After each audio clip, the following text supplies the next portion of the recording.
Today on Sekulow, the Biden administration looks to restart a controversial Palestinian aid, despite pay to slay and the Taylor Force Act. Mike Pompeo joins us live to discuss. Live from Washington, D.C., Jay Sekulow Live. Phone lines are open for your questions right now. Call 1-800-684-3110. That's 1-800-684-3110. And now, your host, Jordan Sekulow. Welcome to Sekulow. So as we continue looking at these different moves the Biden administration's trying to make, even those that on its face appear to violate, the law of the United States, clear law, like the Taylor Force Act. Let me rewind you. If you're a newer listener to the broadcast in the last couple of years, you might not know what I'm talking about when I say Taylor Force Act. The Taylor Force Act blocks the U.S. funding to go directly to the Palestinian Authority until it changes its pay-for-slay program. The pay-for-slay policy is in essence, any Palestinian who carries out an attack against any Israeli is then their families receive money and compensation based on if they were killed or how long they go to prison or if they how brutal the attack was. But in this specific instance, there was an American attacked. He was former military, but he was no longer in the military. He was on a school trip to Israel, and yet the Palestinian Authority treated the attacker's family. He was the attacker, the terrorist, was killed after killing Taylor Force, but then this family received the pay-for-slay money. Pay-for-slay runs out of the PLO's office in Washington, D.C., which was shut down by the Trump administration, but the Biden administration wants to reopen. So in 2018, this law passed that says we're not going to directly fund the Palestinian Authority at all. Does that mean no human funding will get to the Palestinian people when it comes to water, hospitals, needs that they may have? No, it's just we're not going to let the Palestinian Authority have these funds.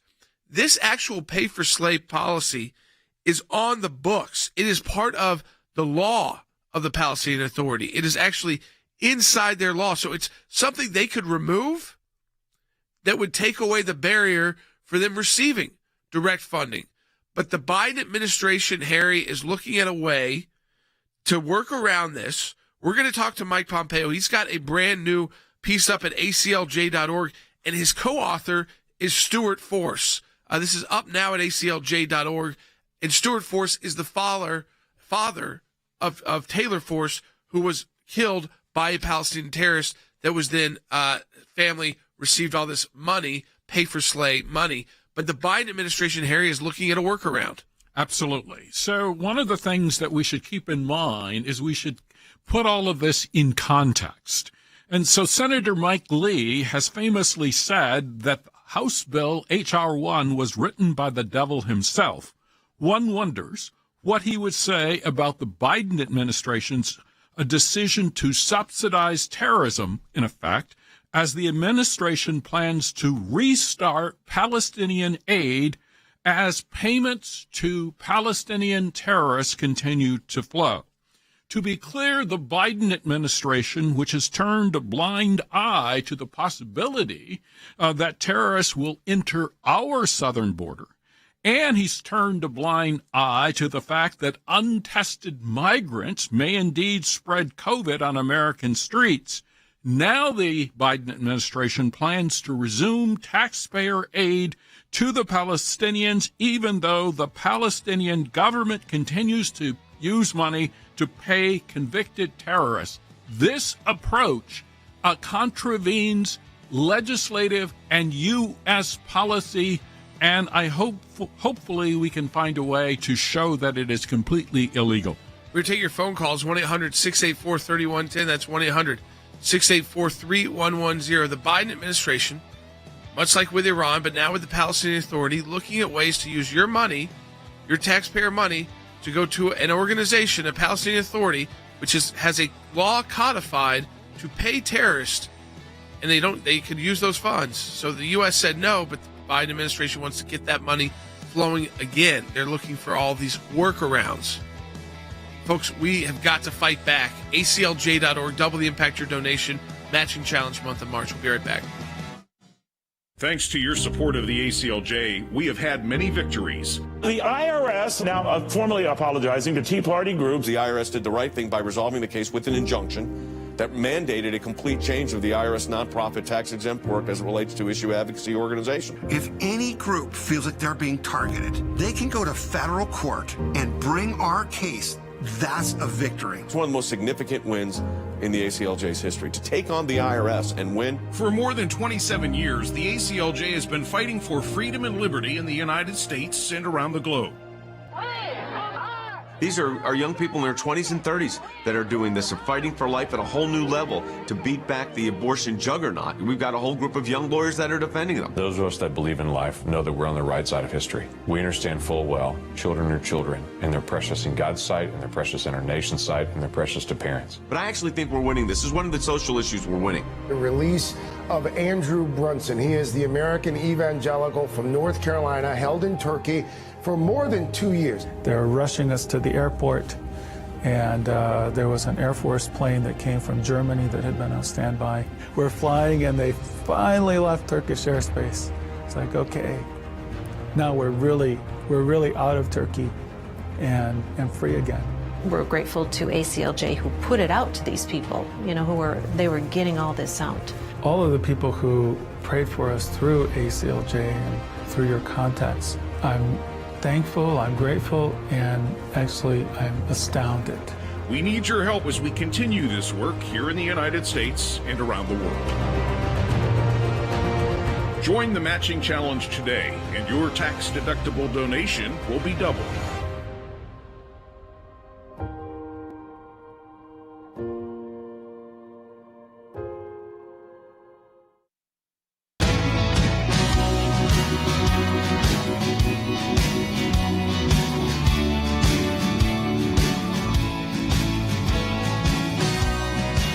Back to Sekulow. So just to kind of give you an idea, the Palestinian Authority employs some 550 people in its pay-for-slave bureaucracies because it's part of Palestinian law, Palestinian Authority law.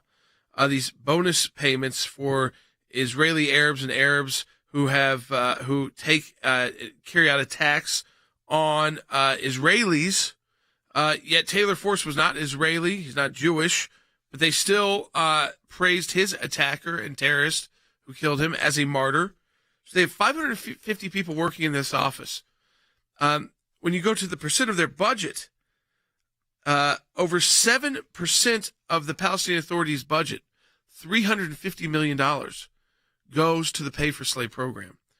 Only $220 million go for non-terrorist welfare programs.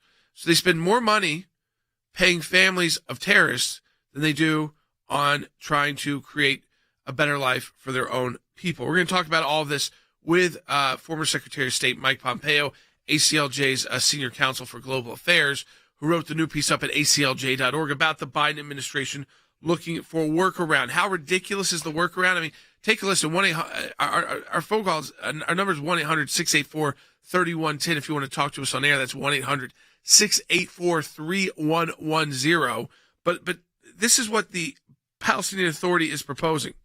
The Biden administration claims that renewed aid for the Palestinian people won't violate the Taylor Force Act, which bars aid programs that directly benefit the Palestinian Authority.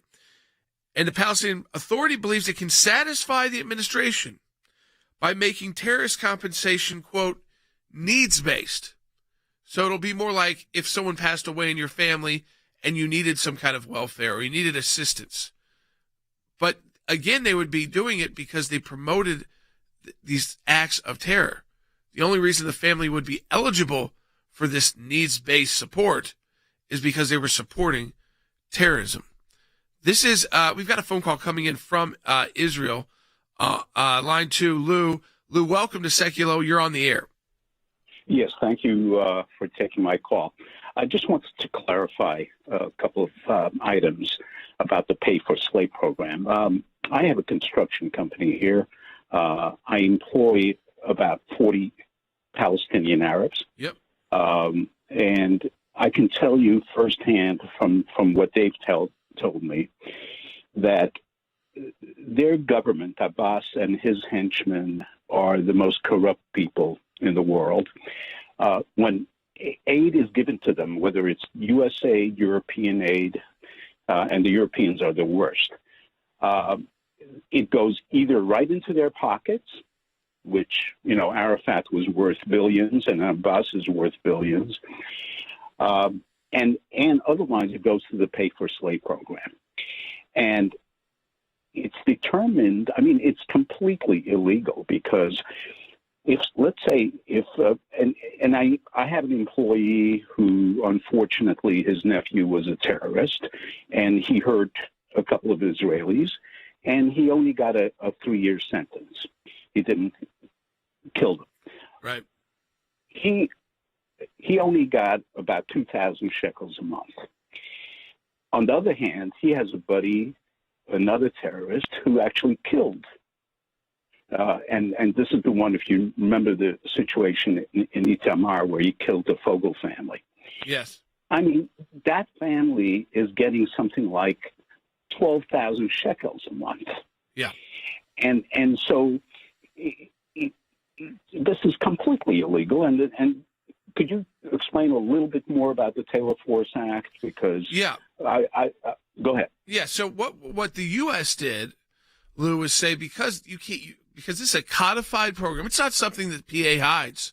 Like you said, this is codified in their law, and there's different levels of funding depending on different levels of attacks, and they use a significant amount of their budget for it. The U.S. finally said we're no longer going to fund the PA directly. 2018, it's called the Taylor Force Act, after an American student was killed by one of these terrorists who was incentivized to carry out the attack because of the pay for slave program. So the illegality of it is clear. You cannot, as a whether you govern a territory or you are any kind of government entity whatsoever, have a program that incentivizes killing innocent individuals. And that is exactly what happened. But it took until 2018 with the Taylor Force Act where the U.S. said we're no longer going to fund the Abbas PA directly. Are we still going to try to provide some welfare to the Palestinian people in need? Yes, but we're going to go around the PA. We're not going to fund the PA directly. We're not going to let them decide how to use the funds because, as we talked about, 7% of their budget, $350 million, goes to the Pay for Slave program and it has 550 employees. Only $220 million of their budget goes to non-terrorist welfare programs. So most of it goes to terrorists and their family welfare programs. So the U.S. said no. But now the Biden administration, Than, is looking for a way. Listen to the State Department spokesperson, Ned Price. He's asked about re-engaging with the Palestinians. Mike Pompeo will be joining us in the next segment. But here's the current State Department spokesperson, Ned Price, on how the Biden administration is looking at re-engaging Bite 17. As part of that, we are reviewing the diplomatic presence that you alluded to. We are ensuring that it will enable us to fully conduct our complete range of activities, including engagement with Palestinian people, with the Palestinian authorities, public diplomacy, assistance, diplomatic reporting. We've talked about our commitment for funding for Palestinians, including Palestinian refugees. We are committed to all of that. I think you will see concrete manifestations of that going forward. So, there you go, Than. They're doing anything they can.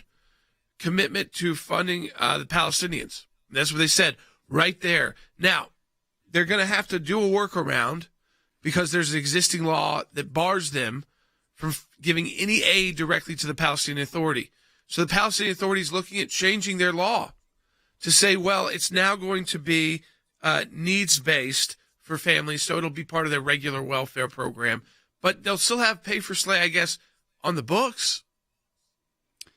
Yeah, a couple of things here, Jordan. First of all, I think the United States would have to directly ignore the law, to be quite honest with you, to do this. Look, the Palestinians can change their law however they want, but if they don't cease the pay for slave program, the U.S. law, Jordan, says that the Secretary of State must certify that these kind of payments have stopped. So whether they're official sanctioned payments or not, that would trigger the law. I would tell you two things, Jordan. First of all, this is not complicated. I mean, of course, it's the correct policy for the United States to not fund governments or governmental entities, however you feel about the Palestinian administration, if they are engaging in this type of behavior, if they're paying for the slaughter of Americans and Israelis. You know, Jordan, I'm not so sure we should be funding the Palestinian Authority anyway. I really don't think we should. But this should be something that unifies everyone. And, you know, the comment that Ned Price, the State Department spokesperson, made, they're actually trying to do the same thing in letting the PLO open that facility in Washington, D.C. The federal law there, Jordan, says that the Palestinians would owe more than $600 million if they were to open that facility. And that's not just a suggestion. That is federal law. And the Biden administration is looking to get around that as well. So the two things here, I mean, it's a policy question. The Trump policy was correct on this. The other one is just a matter of federal law, Jordan. They cannot do this without changing the law, but it looks like they're going to try anyway. Yeah, they're going to try workarounds. I mean, we're actually looking right now, working with our Freedom of Information Act team, our FOIA team, to start already looking at FOIA documents about the State Department, about how they intend to work around the Taylor Force Act. How do they intend to do this? Because, Harry, I don't think this is an easy repeal at the congressional level. This is not an easy sell to the American people. This is a law that is very bipartisan. There's a lot of bipartisan support for Israel and against terrorist attacks, and it also protects American citizens. I mean, in a sense, so because of Taylor Force and the horrendous situation there. So it honors an American citizen, this specific act. So they're going to look for workarounds. It looks like the Palestinians are willing to play ball on that. I think that's precisely correct. So first, we should note that it is clear beyond question that money is fungible. That's number two. So, number one. Number two, accounting tends to be fungible. And I think the Biden State Department is likely to engage in a craven capitulation to creative accounting to allow aid to flow to the Palestinians. And so I think Than is precisely correct. We should not be aiding the Palestinian Authority whatsoever. Most of those funds flow into Western banks in Paris, New York City, and in London. They do not help the Palestinian people. So instead, the Palestinian Authority, in some sense, is a state-sponsored, and I use that in quotes, a state sponsor of terror. And so we should not, we should withdraw all of our support for the Palestinian Authority. There is a great new piece up, exclusive to ACLJ.org, by Mike Pompeo and by Stuart Force, Taylor Force's father. Check that out at ACLJ.org. Mike Pompeo joins us in the next segment live. Support the work of the ACLJ in our matching challenge month of March. Donate online at ACLJ.org. Joining us now to talk about foreign policy now and in the future, the Secretary of State of the United States, Mike Pompeo. This is a different day and age, a different United States of America foreign policy. Well, Mike Pompeo said the policies of the previous administration really brought havoc to the region. Joining me right now with his reaction and the state of affairs right now between the U.S. and China is U.S. Secretary of State Mike Pompeo. China's entry into Iran will destabilize the Middle East. It'll put Israel at risk. What we've attempted to do is make clear to China, if you want to participate on the world stage, you can't engage in behavior like this. Secretary of State Mike Pompeo is urging Turkey to release detained American pastor Andrew Brunson. This morning, Pastor Andrew Brunson, who was in prison in Turkey for nearly 2 years, has been let out of jail. The ACLJ was at the very center of making the world aware of the plight of Pastor Brunson. They raised awareness of this, and then the administration took this very seriously. In my time in service, both as the CIA Director and as Secretary of State, I watched the good work that the ACLJ was doing here in the States and all across the world. This is a moment in the history of the American Center for Law and Justice. Secretary Pompeo has had an incredible career already, serving in Congress, was the director of the CIA, and of course, most recently, the Secretary of State for the United States of America. The work that we do with this current administration will save lives and protect America and keep us free and safe and strong. Well, I'm very happy to announce that former Secretary of State Mike Pompeo is now a senior counsel for global affairs for the American Center for Law and Justice. The ACLJ today is needed now more than ever, And it's why I am so thrilled to be a part of this really important organization.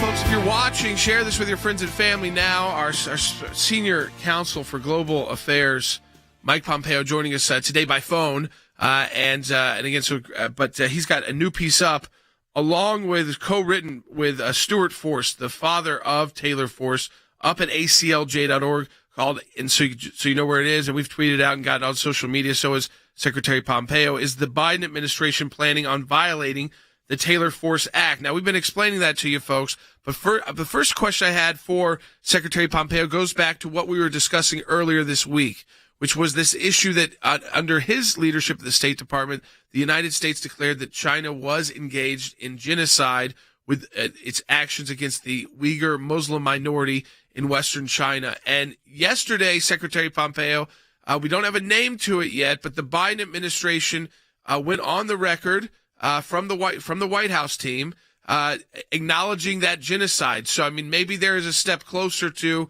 at least acknowledging what the Chinese are doing. Well, Jordan, thanks. Look, I'm happy to hear that. I hope they'll do this publicly. I hope they'll do it often. I hope they'll address it with the Chinese Communist Party leadership every time they meet. The things that are taking place to these people. Yesterday, I met with 3 folks in my office, one of whom's mother was abducted, is now serving a 20-year sentence in a jail in Western China. It was horrific. It was so sad to be with this woman's daughter yesterday. The horrors that are taking place there are real. They're personal, right? This is now impacting people who are activists here in the United States. We have to be serious. The Biden administration needs to confront the Chinese about it and ultimately build out a global coalition to impose real costs until the Chinese Communist Party changes its ways. Yeah, I mean, so again, at least I just wanted to update people on that the Biden White House is not shying away from the word genocide. Whether or not that means they're going to make a huge push at this at the international level, whether they build that coalition we talked about with Secretary Pompeo on the Olympics, that remains to be seen. But there is some movement since we discussed with the Secretary earlier this week. Now, I want to get right to the new piece you've got up on the Taylor Force Act. I mean, one that I just want in your own words, because we talked about pay for slay. I mean, I think this can be sometimes when this law was going through in 2018, we've certainly talked about it a lot on our broadcast, done a lot of work on it at the ACLJ and through our office in Israel. But it's hard for people to imagine, Secretary Pompeo, that the Palestinian Authority has a pay for slay program codified in their law. That's right. The Palestinian Authority has for years made it their law and their policy that someone who engaged in activity that resulted in the death or serious injury of an Israeli, they would pay them. They would pay their family. They would pay them a stipend. They would give them retirement benefits. All the things. I mean, this is the most outrageous kind of thing to reward people for taking actions against Israeli citizens. And the administration has indicated that they may go back to providing resources to the Palestinian Authority, the very leadership inside of the West Bank that is doing this pay-for-slay program. In some ways, it's as if they are laundering money for terrorists. Right? So the Palestinian Authority is engaged in terrorist activity.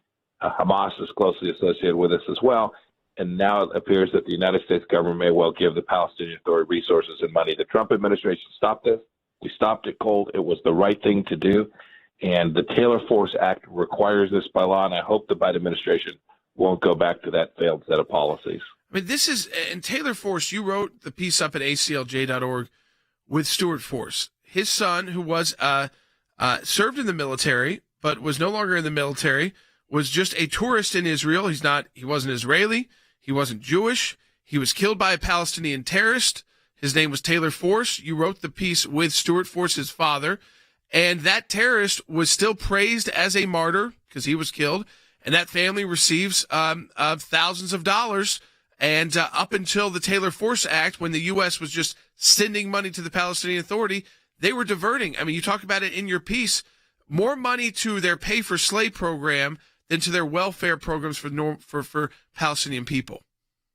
Yeah, the amount of money is absolutely staggering. It was great to write this. I wrote this along with Sandra Gerber, who's been deeply involved in this issue for an awfully long time, as well as the father of Forrest, who of course went to the same college that I did. He was a West Point graduate. Yep.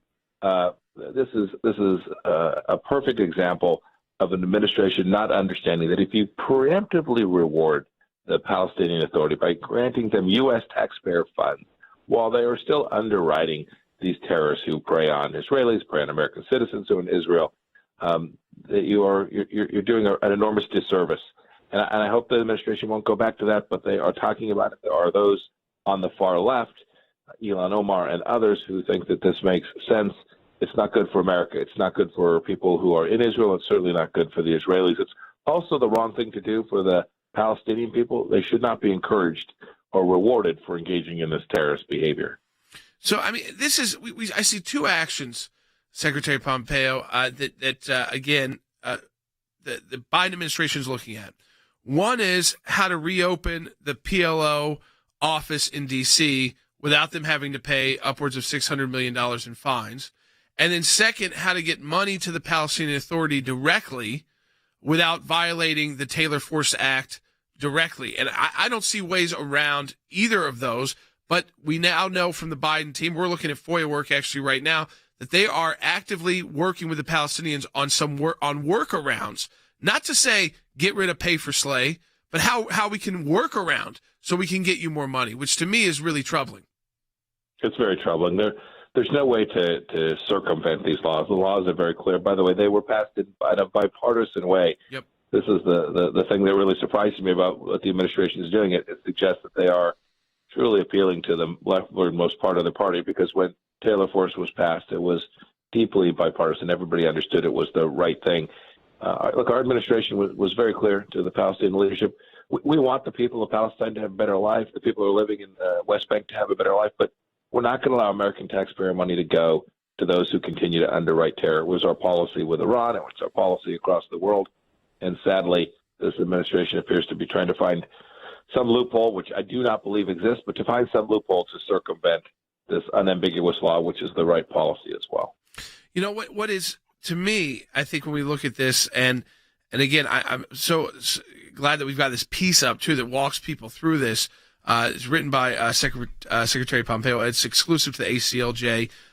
The piece is titled, it's right on the homepage at aclj.org, Is the Biden Administration Planning on Violating the Taylor Force Act? And I look at one of the ways the PA believes it can satisfy the administration, this is from the piece, is by making terrorist compensation, quote, needs-based. So they're going to toss it, Secretary Pompeo, I guess, into the general welfare, except for the only reason these families need this assistance is because the government there, the governing entity there, the Palestinian Authority, was encouraging a family member to go and possibly lose their life as a terrorist to kill an Israeli or even an American like Taylor Force, so I mean, this is, to me, if that's the workaround and the Biden administration accepts that, I feel like America, we're paying blood money. It's deeply cynical. It doesn't comport with the law. I hope that once cooler heads prevail inside the administration, they'll see that it doesn't, and they'll abide by the Taylor Force Act and get the policy right. This isn't going to further Palestinian peace with Israel. This will only undermine the capacity to extend what we did with the Abraham Accords and build out a more peaceful, stable Middle East. The piece is up at aclj.org by Secretary Pompeo. As always, great to have you, Secretary. Thanks for joining us. Folks, support the work of the ACLJ. Double the impact of your donation at aclj.org the entire month of March. We'll be right back. Here's what I want to say to our ACLJ members, or for those of you that enjoy watching this broadcast. Whether it is going after the deep state, whether it is litigation that we're engaged in, whether it is defending the persecuted church and getting individuals out of prison in other countries because of their faith, whether it's training lawyers to fight for religious liberty, not just here in the United States, but around the globe, whether it is producing a daily 1-hour live television and radio broadcast heard on thousands of radio stations, on TV platforms, on social media platforms, your support of the ACLJ enables us to do all of this.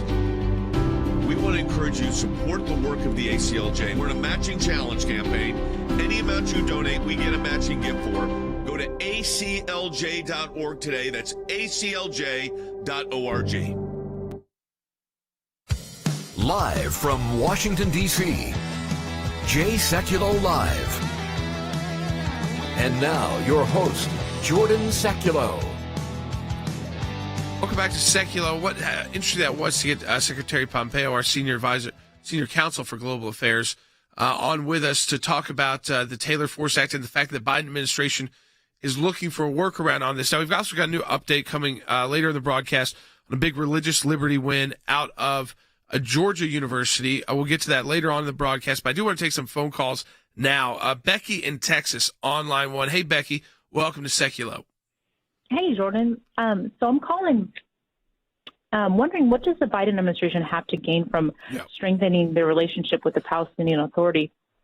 Basically, like, what's their overall agenda, that's hidden agenda, that we need to be made aware of? So I think it's what Rick Grinnell talks about a lot. I mean, another one of our senior advisors who came out of acting director of national intelligence. I think that this all flows with it, is that they want to get back to the way things were previously, not just under the Biden administration, but under the Bush years and under the previous administration, basically since there's been a Israeli-Palestinian crisis, or if you want to call it that, is that they want to have a direct relationship with the Palestinians.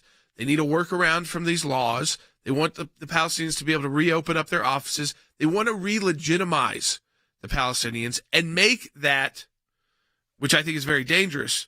It goes back to John Kerry, who's still a part of this administration again, Than. They want to make the Palestinians the center point in anything that happens in the Middle East.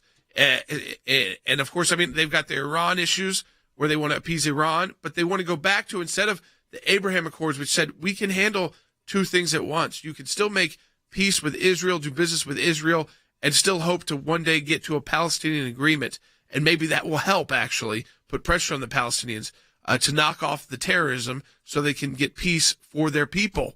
But they want to go back to that old way of thinking, Than, which is that the Palestinian issue is the number one issue and you ignore everything else. Well, it's an appeasement strategy, plain and simple. And I think the comparison with the Iran situation is a good one, Jordan, because quite frankly, it's the same posture that's taken. It's the idea that American strength in the world is not a good thing, that it doesn't afford maximum freedom, that it doesn't afford the flourishing of human society, when all the evidence says the opposite, Jordan.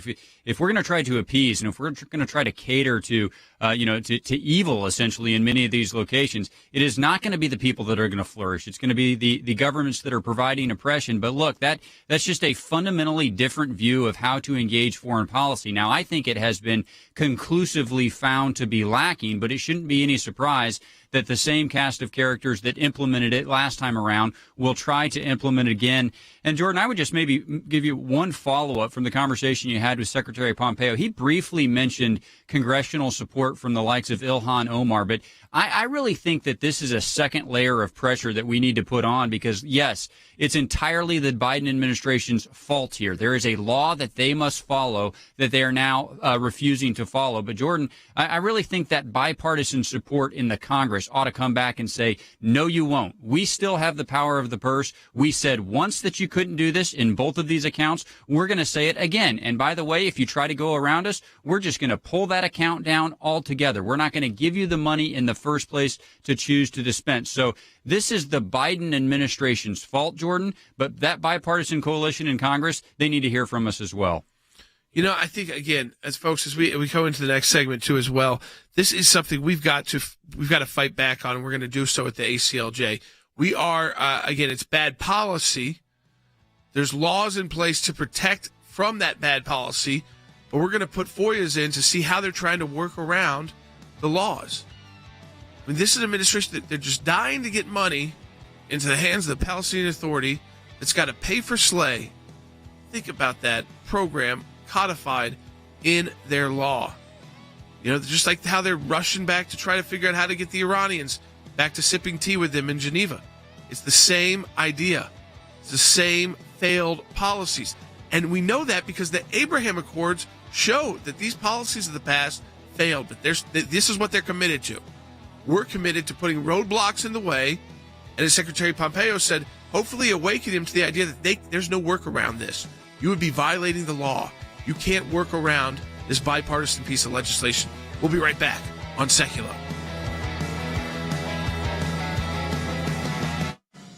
Because of the support of every member of the ACLJ, one of the practice areas that we've been able to develop is Freedom of Information Act requests, or FOIA requests. It's thousands of pages of paper, and in those thousands of pages of paper, you usually find a nugget. The goal here is to gather the puzzle pieces. Sometimes you don't know which ones will be important until they become important. Government agencies acting out of control. We have exposed that in our FOIA litigation, and we do that every day that we bring these cases. It is your statutory right as an American citizen to have access to documents that reveal how the government is functioning, how your government is functioning. Do you remember the Iran deal? There was a video about what took place on that deal, and it was edited. The edit took out the key part of what was going on. State Department, White House, editing videos to keep it from the American public. We know because our FOIA litigation got that document. We took it to the IRS. No one ever does that. What the IRS was doing was violating the Constitution and statutory law.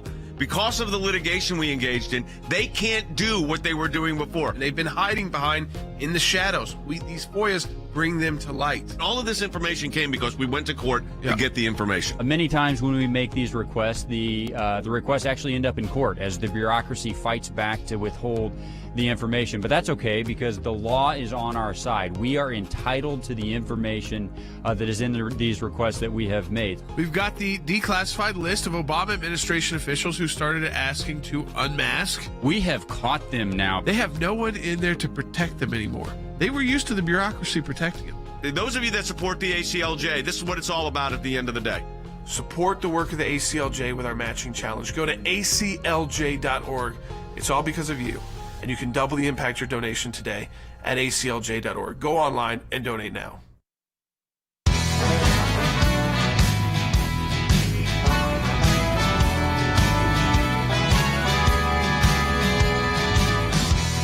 All right, welcome back to Sekulow. Let me take some more of your phone calls. 1-800-684-3110. I want to get to those phone calls on this the Palestinian Authority issue and the Taylor Force Act. Check out the new blog up, the new piece up by Secretary of State Mike Pompeo. Along one of the co-authors of that piece is Stuart Force, the father of the slain American killed by a Palestinian terrorist, Taylor Force, who the law is named after, the Taylor Force Act. So, again, by bringing these experts into the ACLJ, people who served as Secretary of State and CIA directors, members of Congress, people who served as acting directors of national intelligence, ambassadors to Germany, we're able to bring you content not only on the air, but written content as well that you can share and to understand foreign policy issues as they are happening in Washington, D.C. from the top experts. And we're bringing them inside, not just to join as guests on our broadcast, but to be part of the ACLJ team. So right before I go to the calls, let me just encourage you, during this month of March, we have a matching challenge. Whatever you're able to donate online is effectively doubled. You double the impact of your donation. So what does it mean? We have a group of donors. They come to us. They say, we will match every donation that comes through in the month of March. So you go now to aclj.org if you're financially able and donate online, and you double your impact. And it's how we can bring on Mike Pompeo to the ACLJ team. It's how we can bring Rick Grinnell on to the ACLJ team. And, of course, do all the other work that we do, and including this broadcast every single day, Monday through Friday, with all the latest news and analysis and all that goes into that. So donate today at aclj.org because it's a great month because you double the impact of your donation. Let's go back to the phones. Alan in New York on line 4. Hey, Alan, welcome to Sekulow. Gentlemen, it's an absolute pleasure. Just real quickly, and this is a little bit of a follow-up to things you've already said, as well as your previous callers. It's trying to get to the motivation of the Biden administration. You're well aware of Palestinian Media Watch that cites everything coming out of the Palestinian Authority. Yeah. So between everything we know about their financial corruption, between everyone knowing what their agenda is, the Palestinian leaders tell you that all of Israel has occupied Palestine. So what could possibly motivate? How can the Biden administration, how can Jen Psaki even say, that there is something that benefits the U.S. by continuing the relationship with them when they've already told us in every possible way they can that they don't support peace, that they will continue to support violence, and that Israel as a Jewish state will never exist as long as the Palestinians have one last breath, in them. I want you to listen to the acting U.S. envoy on the UN to the UN Security Council. This is from the Biden administration, Richard Mills, because he answers it for you. We might not like his answer. And then we'll break down what he says. Bite 21. The Biden administration will restore credible U.S. engagement with Palestinians as well as Israelis. This will involve renewing U.S. relations with the Palestinian leadership and Palestinian people, relations which have atrophied over the last 4 years. President Biden has been clear in his intent to restore U.S. assistance programs that support economic development and humanitarian aid for the Palestinian people, and to take steps to reopen diplomatic missions that were closed by the last U.S. administration. Okay, so I want to break that down for you. One, Harry, what is credible U.S. engagement with the Israelis? That bothers me, but let's stick with the Palestinians for a second. Credible U.S. engagement with the Palestinians that has atrophied. So it was wasted away. It was destroyed by the past administration, because the past administration was based off a U.S. law passed by Congress, bipartisan, that said we can't work with you directly with the funding. We're going to shut down your offices that direct that funding as well, because you have a pay-for-slay program, a payment program to terrorists to kill civilians, and one of those civilians happened to be an American citizen that was killed. So either you change the law there or you get no more money. And yet they're saying it was like the Trump administration did this on their own. That's not true. Congress did this. Absolutely. So I think most Americans appreciate what Israel has done for the Middle East. Israel stands for the rule of law. Israel stands for democracy.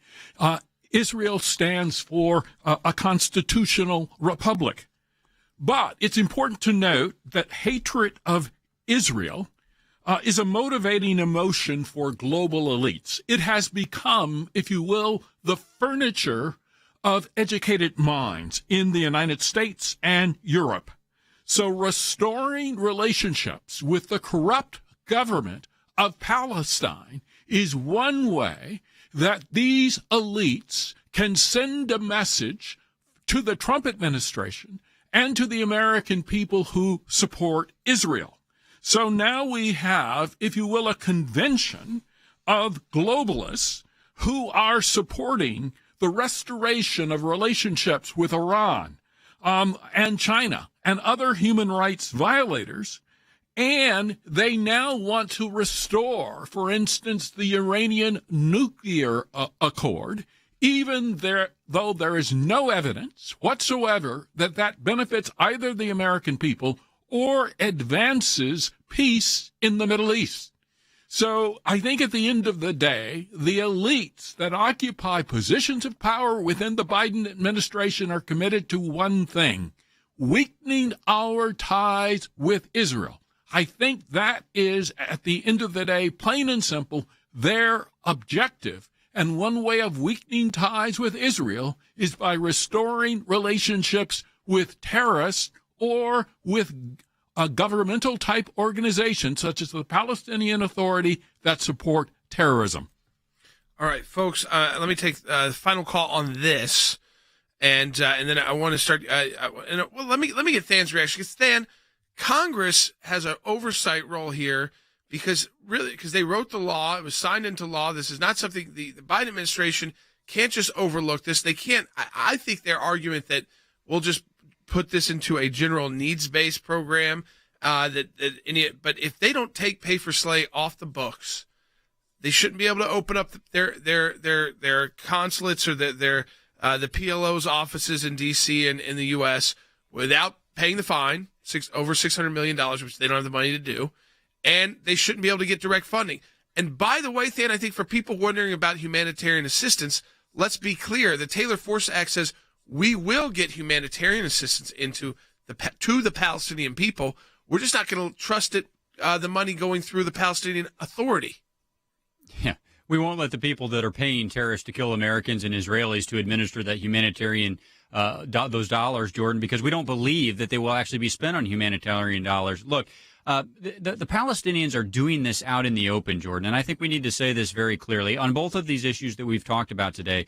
On the Pay for Slay program, they literally have 550 people working in that department. It is not something that is hidden. They openly admit it. They have not even made any attempt to change that program. So there's no way in the world that Secretary Blinken could certify that that program has ceased, which is what the federal law requires in order to restore funding. So any kind of a workaround that they're trying on that one just should fall, Jordan, on very deaf ears. And then on the second point, the anti-terror law that was passed a couple of years ago under the Trump administration that said that they can't open an office in Washington, D.C. unless they will pay these more than $600 million in fines. Jordan, the Palestinians openly admit that they can't afford that. So they openly admit that they will not open this office, at least not out in the open, unless those fines would not apply. So both of these things they have acknowledged, they have conceded that they're happening, and they haven't walked away from. So from the administration's point of view, there is no workaround that would comply with the law. And when it comes to federal statute, you talk about congressional oversight, Jordan. I really think the Article 1 branch here, in a bipartisan fashion, needs to be jealous about what they did, what they spoke on. And Secretary Pompeo mentioned this, but in a bipartisan fashion, by the way, largely because a vast majority of bipartisan Americans support this policy, they enacted both of these provisions, Jordan. And I really think that Congress should come back and say, no, we absolutely meant it. And while we don't agree that there's any kind of a workaround in current law, we're going to say it again. Jordan, in this year's funding bill, we're going to actually pull those dollars down completely if you don't comply. I think that kind of congressional jealousy is very appropriate here. Yeah, so let me take this call, the final call on Taylor Force Act. And we come back, a religious liberty victory, which we're always fighting for at the ACLJ. So, again, we'll take this final call when we come back. So, Mike, hang on the line. I want to answer your question because you have a good question about Taylor Force. When we talk about this, we never want to forget who Taylor Force is, because his father is the co-author of the piece that's up exclusively for ACLJ at aclj.org. He's co-author with Secretary Pompeo. Check that piece out. Share it with your friends and family on social media so they know what the Biden administration is trying to do, which would dishonor this young man's life, Taylor Force's life. He didn't deserve to die. He wasn't on the battlefield. He was a tourist in a school program. But we'll tell you more about what happened in that incident. We come back, and another big religious liberty win. As always, support the work of the ACLJ, but this is a great month to do it financially because you can double your impact. Be part of our matching challenge at aclj.org.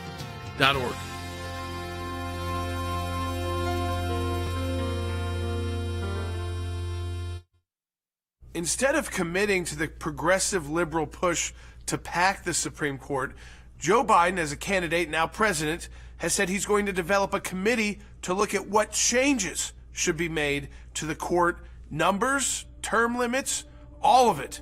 So what's next?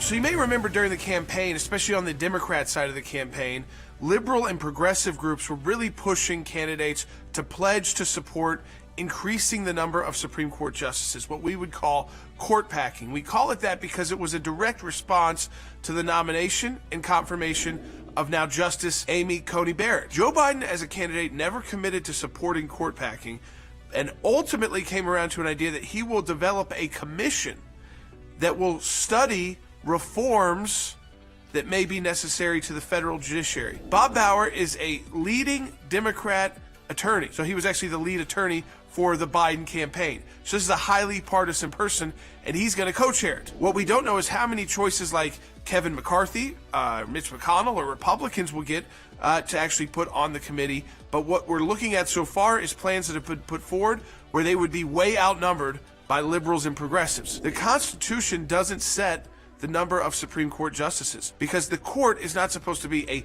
political response. What they are talking about doing is trying to take away a court that's moved to the right for probably 20 or 30 years and try to figure out a way to pull it back, whether that's by term limits or adding more justices. And to quote Joe Biden, it's boneheaded.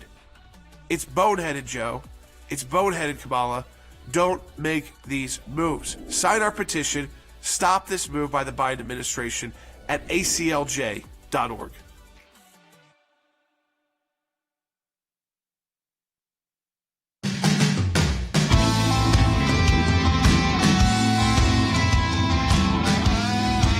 Get right to the phones. We're talking about how the Biden administration is trying to get money directly to the Palestinian Authority, though they have not done what the U.S. law has stated, which is that you must get rid of the pay for slave program as part of your law. Stop paying terrorist families for carrying out terrorist attacks against Israelis or Americans or people visiting Israel.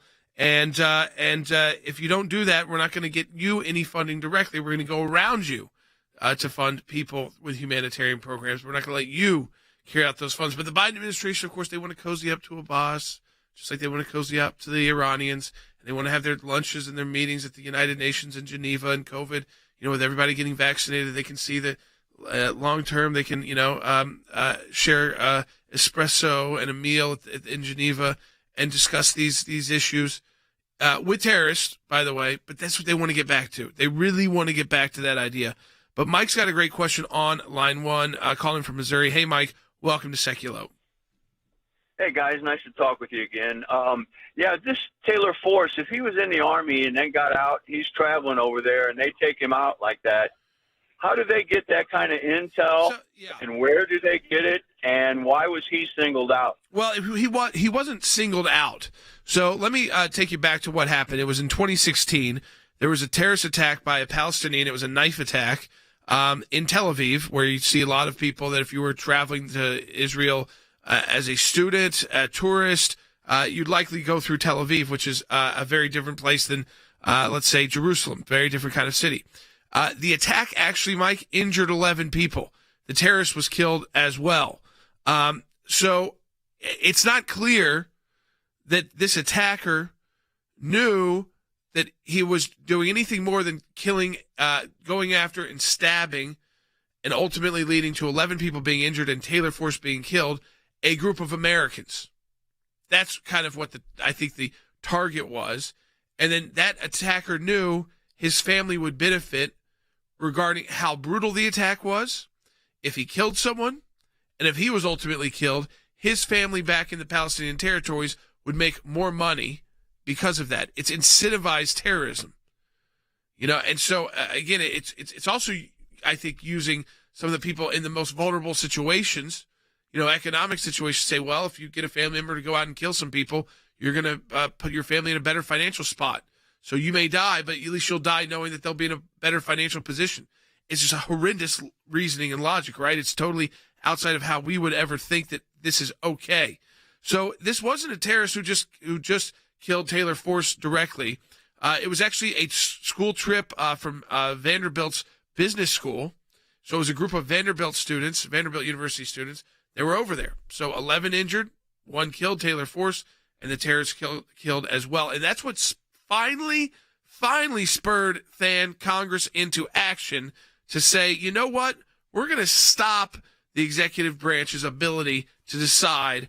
And by the way, it was signed into law by President Trump. So the executive branch agreed. But this is very bipartisan support here. We're going to stop funding to the Palestinian Authority unless they do X, Y, and Z. Yeah, that's right, Jordan. And honestly, this funding should have been stopped long before, but it was that incident that finally drove the bipartisan support to the point where, quite honestly, Jordan, they couldn't ignore the will of the American people. The American people, their eyes are wide open to the fact that this is a terrible program, but it was that killing that brought the knowledge of the existence of the program to a more widespread scale, and where Democrats, quite frankly, in Washington, Jordan, couldn't ignore it. And I really want to hammer this point home because the law specifically says that the payments cannot continue. It doesn't say unless the Palestinians change the structure. Jordan, it says unless the Secretary of State certifies that these payments have ceased. Well, I just don't think there's any way in the world that Secretary Blinken is going to confirm that, because he knows good and well that they haven't ceased, and that would bring, his own set of troubles onto him. So he's not going to certify that. Maybe the Palestinians will try to reorganize a little bit, but Jordan, that is not what the law requires in order for the payments to continue. I don't think they should continue anyway, even if the payments were to cease. But Jordan, under federal law, U.S. law, Secretary Blinken must certify before that begins. So I really think the next time Secretary Blinken comes out, he should be asked that question. Are you prepared to certify that the pay for slave payments have ceased? He's not going to be willing to do that. Yeah, and they're looking at workarounds. That's why the ACLJ, through our FOIA operation, is going to go right at the State Department, trying to figure out, because they're hinting already through their spokespeople, they want to get that direct relationship going. Again, how are they going to do that? What are they doing to do that? And is that in violation of existing U.S. law? So we are going to stay on it at the ACLJ. It's not something we just talk about. Again, it's not just something we're bringing back to talk about the Taylor Force Act to talk about it. It's because the Taylor Force Act, the Biden administration is trying to work around it. And we need to all be aware of that. Just like yesterday when we pointed out this provision on states being able to lower taxes in the American Rescue Plan, and those challenges that will be coming that we'll be supporting at the ACLJ. But I did want to give Harry opportunity. You've got a new blog up, Harry, on a religious liberty victory at the U.S. Supreme Court involving a Georgia university. Tell people about that. This is a very, very important decision, Jordan. And as I pointed out in the blog post, dangers for Christian individuals, schools, and colleges are now clearly on the nation's horizon. Why is this the case? It's the case because left-wing advocates and others continue to advance policies that place constitutional rights at risk. Recently, Jordan, you wrote a piece which argued that the American people demand what? In adherence to the United States Constitution, the rule of law, and they demand accountable leaders. And so we demand these things despite the authoritarian response by state leaders to the pandemic. Accountability at the end of the day means accountability to the people, not to upper-class elites, globalists, and social justice warriors who wish to essentially dissolve our constitutional republic through the deployment of progressive ideology. And so the decision by the United States Supreme Court in Use Bunam versus Prasuski, that was an 8-1 decision which upheld the right of enrolled college students to exercise their religion by sharing their faith on campus. Why is that decision important? Because it shrinks the power of elite bureaucrats at universities to abrogate and to diminish students' First Amendment rights. This will indeed be a continuing fight. We will need to be continually vigilant, and there will be other opportunities for the ACLJ and its members to engage. Ben, just briefly, I just saw breaking news that Javier Becerra's nomination is going to the Senate floor. What's the timeline on that? Do we know yet? Yeah, they just held a vote to actually formally discharge him out of committee. That had to happen because the committee vote was tied, Jordan. That discharge did happen. Joe Manchin and Susan Collins both voted for it, so his final confirmation is going to happen next week. And, Jordan, we knew it was an uphill climb. It looks like we won't get there, Jordan. We're not going to let up. The final confirmation will be next week, but Susan Collins and Joe Manchin both voted to advance his nomination just a few minutes ago. So those are key. Now, that doesn't mean they'll definitely vote to confirm, but we will watch that very carefully, as well as always support the work of the ACLJ. Month of March, you double the impact of your donation at aclj.org. It's a matching challenge month. We'll talk to you tomorrow.